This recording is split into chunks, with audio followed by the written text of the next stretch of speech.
seems to be pretty good against Tolaria's lineup at the moment, but Tolaria seems to be playing the Control Warrior. Oh, I mean Temple Warrior, my bad. So this should be an interesting matchup because Temple Warrior will definitely get ahead, but I find they get to a point where you kind of just run out of steam into the later game, and then you just kind of have to wait for that variant or something to like build it back up. But if the hunter again just has a terrible start, then he's not going to be able to come back, and you're going to see the same thing that happened last game. Yeah, that's definitely true, especially when KingOfKimchi is running like a mid-range hunter that has N'Zoth in it, which is like a huge impact on the late game kind of card, right? So definitely, if Tolaria does run out of steam, that N'Zoth is going to be pretty deadly against that deck. Ooh, we see a pretty nice card coming from KingOfKimchi, 2/2 drops, so definitely coin out the huge toad first. It can easily be traded into many kind of early kind of creatures that Tolaria actually puts out, especially if you have a chance to remove like a 4 health kind of creature too with the Death Rattle effect. Yeah, for sure. I also see the Armor Smith though. Is that like a very standard in aggro warrior? I don't think I see it too often. It's usually used for a little bit of life gain, but along with the whirlwinds and stuff. But I haven't seen it too much. So King's Alec is gonna come out and does win the joust. Tundra Rhino. Oh man. I like, to be honest, the Tundra Rhino is little bits of minions that are left over too, because it does give the charge to itself, so it can kind of push. But Hunter's gonna get a nice little setup here. He's got I was about to say he's got an animal companion. There's not too much. Oh, and he does get the Huffer. Yeah, always Huffer. Yeah, I was gonna say he needs to roll a Huffer to move this big threat on the board. Kill command to kind of answer anything else that comes down, so it's looking like he's going to be able to stabilize not too bad against this deck. The Warrior's not able to put up too many threats in the early game, and that's kind of what's been put him behind.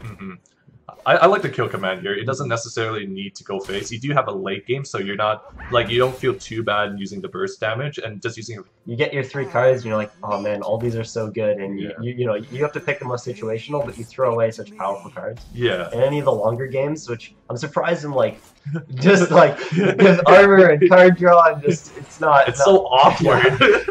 Nothing's good here. Oh man. At least the Tundra Rhino is going to be able to clean one of them up, and it doesn't look like there's a good answer from the Warrior either. So the High Main's going to get out some huge damage. I don't know if I agree with attacking the Acolyte necessarily, because we do get rid of the missing late game that usually the Temple Warrior actually has. So is that definitely not that bad? Right. Yeah. Yeah, just different plays. Yeah. So nothing does answer this Tundra Rhino, so the High Main's just going to come out and destroy Karen.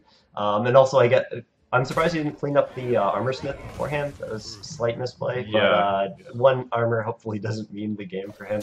It'll be good. I'm not sure what he'd want to run that into. He also probably wants to try to clear off anything that this High Main leaves behind, because he does have the 2 whirlwinds, so he can kind of clear some things up. Okay, so he's actually going to use the Blood of Icar here to remove everything just with the double whirlwind. Although the Tundra Rhino is going to live. Ooh, he does have another whirlwind effect, but unfortunately he can't actually play the Ravaging Bull. Ooh, Execute, picking it up. That's actually quite good, but he can actually remove it with the Karn on board, so it's actually not that bad. Yep. And okay, so here's the tracking. Yeah, he needed some kind of better answer, but I think he needs to pick the High Main just for the value, and also then he'll be able to get a minion to stick around, because right now the board can clear off the High Main, so he can kind of deal with whatever comes around. Battle Rage, he just needs to dig for some more answers, but I'm not sure what exactly he is looking for. I guess just damage to push him down. At this point, is it worth it for the Warrior just to kind of like, well, obviously he has to probably get rid of the High Main, but I don't think he can keep up in terms of late game, right? Yeah, that's true. To start just doing damage. Yeah, that's why he was drawing, because then he knows that he's going to be out of steam. He can't compete with the Hunter's late game, because I feel like he knows that N'Zoth is actually being run in this deck. Maybe a little foresight in terms of information, but yeah, so that's why he was rushing into drawing like through his deck. So Cork on his lead is going to be played. Let's see if he removes it. I actually don't feel like he's going to remove it. He's actually going to push for damage right now, because he kind of knows that N'Zoth maybe is going to be coming down. Yeah, for sure. And also, like I said, he just needs to get he needs to race to finish him off before he gets so much value from those cards. But they're already in his hand, and that's just he's gonna clear off the board here. Or except for the especially you can able to remove like one of the creatures that Tolaria actually has. Blizzard was like Yeah, I don't know what that card was. I'm kind of glad that it brought out kind of like a mid-range hunter, because aside from that, there's some of the cards they got, like Princess Who. Yeah. She was like a little bit lackluster. For 6/5, right? Like normally you can just play that on board even if it doesn't use an effect, but if you can pull it off, it's definitely really good. Yeah, for sure. And it definitely can get a lot of value, especially with high mains and things like that. But anyways, so the execute coming out to try to clear off some of this board. Slam just to cycle a bit more, but he is running out of his turn. I don't know if he actually got that execute off. I think it's queued, so it's okay. Yeah. But the 2/2s are going to be able to clear up the frothing, and the hunter's going to have the board again. So Tolaria definitely has a really good 9-turn play. You can actually play the Houndmaster with the huge toad, so definitely really mana efficient, able to remove the Berserker and establish such a good board. He can actually follow Windows off to actually stabilize and win the game. And is there anything that Varian can pull out that would kind of stabilize this? Like usually they run maybe sometimes a rag, and then any kind of chargers would be fantastic here, but it's just the rag! Yeah, okay. And the blood up. Yeah. Oh wow. Okay, those were two huge. Yeah, cards. those are good pickups. Yeah, very good pickups. Ooh, he raised it. Oh my god, that's 2 high means actually quite threatening. Yeah, so he does end up just clearing and then pulling them as off. So man. Yeah. Oh, 6. That's huge. That is huge. And then what also is nice from here, he can't for the death rattle effects. They will, I believe, they'll only spawn the one guy. So it'll reduce the damage.